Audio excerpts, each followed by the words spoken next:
Cool. Hey guys, welcome to Blazing Guitars. It's good to have you here. Good to be together tonight.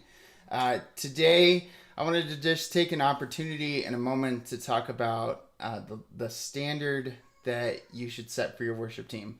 I think my daughters are a little fussy tonight, so if you can hear that in the background, sorry about that.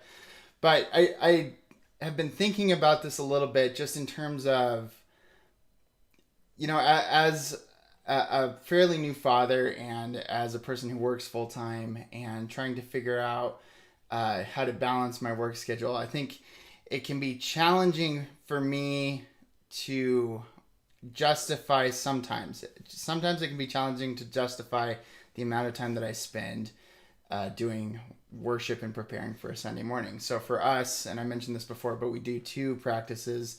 We do a Tuesday night and a Saturday night. Both of those last about 2 hours, and then on Sunday we come in and just rehearse through the songs one more time just to make sure that everything's set and ready to go. So at the end of the week, you're looking at about 5 hours that is being spent on actually being in the building, and that's not including time that you spend setting up sets and getting resources out and planning and doing all that kind of extracurricular stuff. So as I think about that time commitment, and then you multiply that over a year, you're looking at 250 hours spent just being in church alone doing this ministry. And when you take into consideration that, like for us, our church is 80 people, then the question becomes, is it worth it? And that's not even including the other band members' time, right? So at the end of the day, if you have 5 people doing that 250 hours, you're looking at an extremely significant amount of time that's being spent on worship for a Sunday morning for a church of 80 people. And so that's kind of where the question lies, is what standard should you be setting? And some of you might look at that and think, wow, you were spending way too much time, and others might be thinking that I don't spend enough time. But I think there's some important things to think about when you think about this. So for me, and I think I'll just start it there. So for me, it all depends on how I see worship. And so for me, I see it definitely as part of my ministry. So, I think obviously it's important to be sharing the gospel, and it's important to be engaging in fellowship and spending time with believers.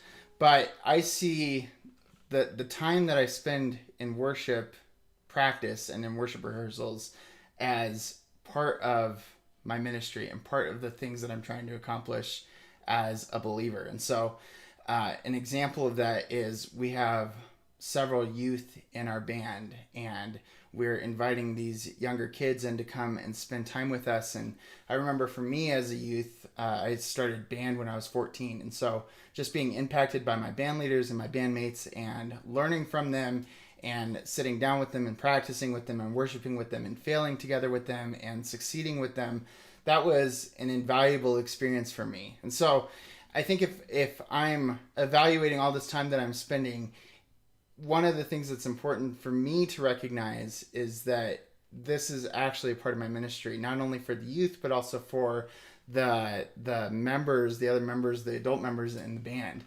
And I think even an important element in that is that it's a consistent and regular fellowship opportunity. So because we're seeing each other 3 times a week, we're getting a little bit of that Acts 2 church vibe of just being together and worshiping together and being in each other's lives. And we do highs and lows every week in one of the practices. So there's just this amazing fellowship opportunity that's coming from trying to accomplish this greater task of leading worship on a Sunday. So I think that's a very important part, is if you can see it as like a greater ministry opportunity, then it can help you as you're thinking through, what should the standard be for your worship team.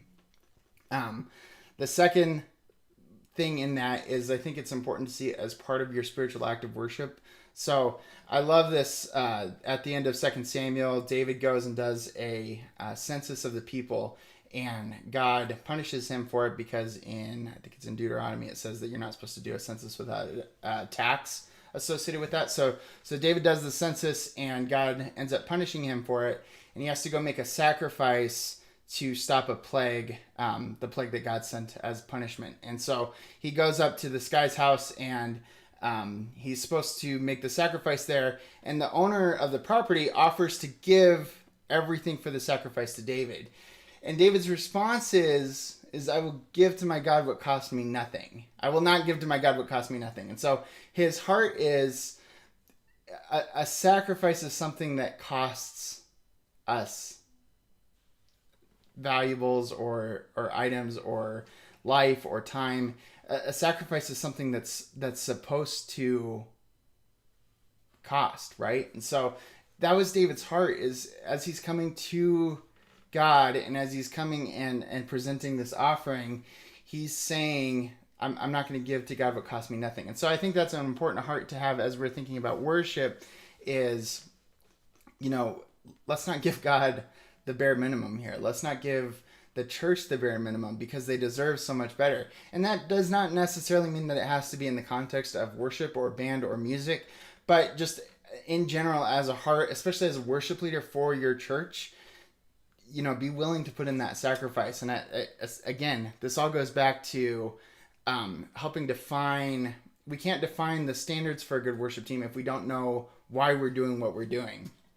So the answer to that for me, and it's not the answer for everybody, as always. This stuff is really dependent on you, your church, your situation, your pastors, your leadership. It's dependent on all that. But for me, the standard that I want to set for my worship team or for our church's worship team is the standard that I would ideally do under the best of circumstances.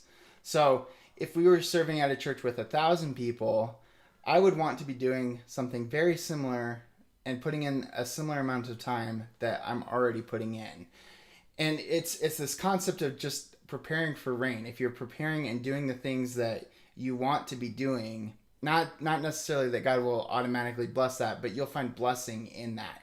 And so for me, I think that's really important to call our team up to a high level and to call the people around me up to a high level, and obviously to give a lot of grace in that. But what we're trying to accomplish is what I would want to accomplish if we were in a much larger situation. So essentially, it's completely independent from my circumstances. So I think that's important, is if you're trying to evaluate this and you're thinking about it and you're putting this all on the table, then really think about what would you want to do if you were in a much larger scenario or if your circumstances were a little bit different, and then start doing those things now. And I think that's an important part. That's an important heart to have in life, but it's important especially as you're leading a ministry like a worship team. So that's kind of what I had for you guys tonight. I just wanted to jump on and talk, and I've been thinking about this kind of all weekend just as I've been preparing for this, and I think it's an important thing to engage in and start with yourself. What standard do you want for you? What are you comfortable with? What are you comfortable in sacrificing to God? What do you want? If you were in a huge church and you had the best voice and you had the best musicians around you, which has never happened for me, but it does happen for some people, what would you want to be doing? And I think for me, the answer is I would want to be doing the exact same thing that I'm doing now.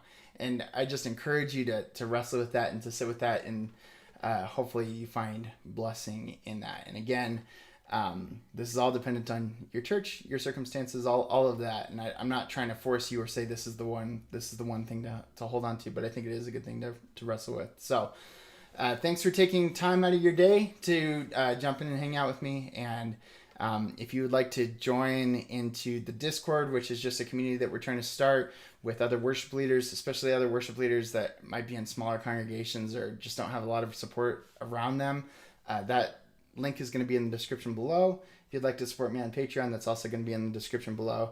And don't forget to like and subscribe. And as always, have a good night, and thank you for watching, and we will see you next week.